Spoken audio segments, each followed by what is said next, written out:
Since the beginning of humankind, people of all genders have walked the earth, connecting deeply to transformation and fluidity in the natural world.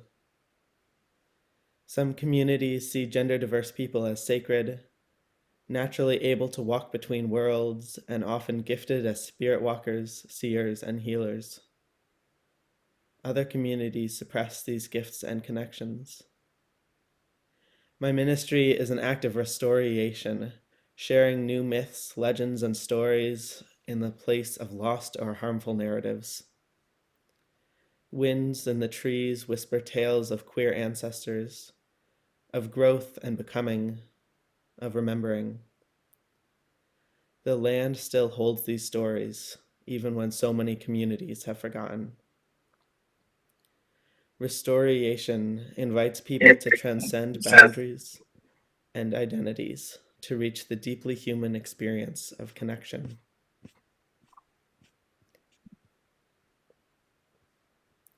This is a story that I wrote that is a part of this restoration that is titled Twilight, and it uses the gender neutral pronouns sie, zir, zem. Before the sun was born, eternal twilight wrapped the earth. Distant stars cast the only light, and people knew each other by shape and sound, scent and feel. Each person was free to be your full self and love as your heart desired, but this was not to continue forever. Stars flew through the sky now and again, but eventually one fell, plummeting to Earth's core. In time, a star child emerged, shining so brightly that people could hardly open their eyes. When their vision began to adjust, new sights amazed them. The light also brought pain, and their eyes were too quickly fatigued with the constant glare. A distant healer learned of this new being and journeyed to meet the star child. This child longed to fly, to be close to kin of both earth and sky. The healer knew ancient stories of star children learning to fly in far-off lands, and Z offered to help. Time passed, as the star child practiced in the deep woods, leaping from the tallest tree in the forest and flying higher and higher before falling back to earth. The healer always waited to catch the star child with open arms. Together, they returned to the hollow of an old tree for restorative slumber. And still, while the child was flying, Zir light was too bright. People's vision began to overpower other senses until they were relying on sight alone to recognize one another. Height, weight, body parts, skin color, hair type, birthmarks, freckles, all created divisions where before there had been none. People began to think they could know each other just by what they looked like. They began to know each other less deeply. Judgments, conflicts, and feuds broke out. Communities began to fall apart. Bright times became longer and longer as the child flew more and more. Conflicts became stronger and stronger. Few remembered the old ways of respect and deep knowing, and the world was not coming any closer to balance. But the healer couldn't ask the star child to leave, nor ask the child to stop flying. In time, the star child and healer talked and embraced, and soon the child leapt towards the sky for the last time. As the child's path turned west, the land was plunged into twilight, then night. People remembered other senses they had nearly forgotten, a deeper knowing that had almost been lost. Soon the sky began to lighten, and as the star child crested the opposite horizon, people saw each other again and began to forget the depths once more. Time passed. The star child continued to make this regular journey across the sky, around the earth. People got used to bright brights and dark darks, calling them day and night.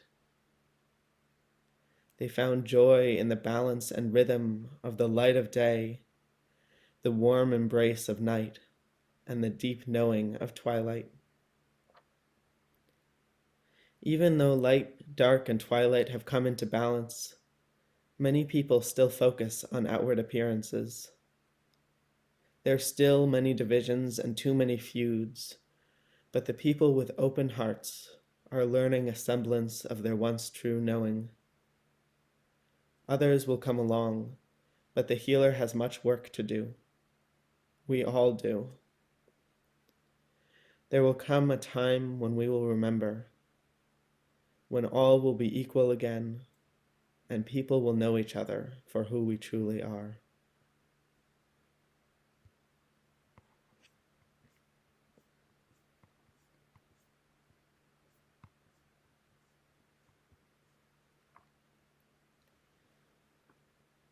I'm going to bring us towards close today with a poem. This poem and prayer can be read two different ways, so I'll read them both with a pause in the middle. And when I close, then we'll settle into worship.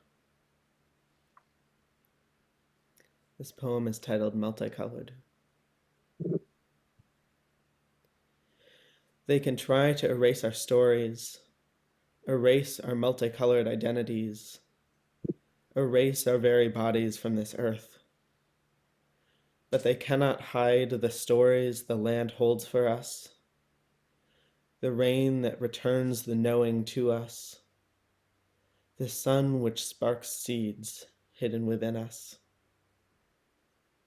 For we are reflected in seasonal cycles of creation and growth, in every raindrop and color of the rainbow, in fire's transformative power. Since we are natural to this earth, are made in the image of nature's wide spectrums, are intrinsic to humanity's rebirth and wholeness. They can try to erase our stories, but they cannot hide the stories the land holds for us. For we are reflected in seasonal cycles of creation and growth, since we are natural to this earth.